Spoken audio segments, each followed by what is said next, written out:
За да бъдеш успешен в каквото и да е, истината е, че не е нужно да си нещо специално. Нужно е да си това, което повечето хора не са. Последователен, решителен и готов да работиш за целта си. Няма преки пътища.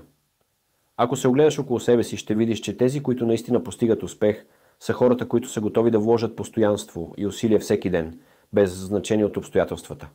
Но това не е всичко. Успехът не е само във външните постижения, то е състояние на духа. Представи си живота като огромна мозайка от възможности, където всяко малко усилие, всяко малко действие, всяка малка стъпка изгражда част от по-голямата картина. Тайната е в това да продължаваш да вървиш напред, дори когато пътят изглежда труден или неизвестен. Ти трябва да приемеш, че няма бързи решения, няма вълшебна пръчица. Трябва да вярваш в процеса. Има моменти, когато ще искаш да се откажеш, когато ще се чувстваш изтощен или неуверен. Но точно в тези моменти се изковава истинският успех. В тези моменти, когато намериш в себе си сила, която не си подозирал, че имаш. Гледай на живота си като на тренировъчен процес. Всичко, което правиш днес, изгражда твоята бъдеща версия. Успехът не е крайната цел. Той е ежедневната ти отдаденост.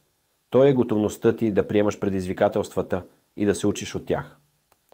Помисли за всички велики личности, които си виждал. Успешни спортисти, предприемачи, творци. Те не са там, защото са били родени специални. Те са там, защото са били готови да бъдат постоянни и дисциплинирани.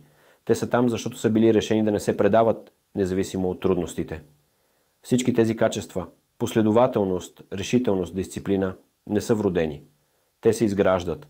И така, когато следващия път си помислиш, че не си достатъчно добър или че не си специален, спомни си това.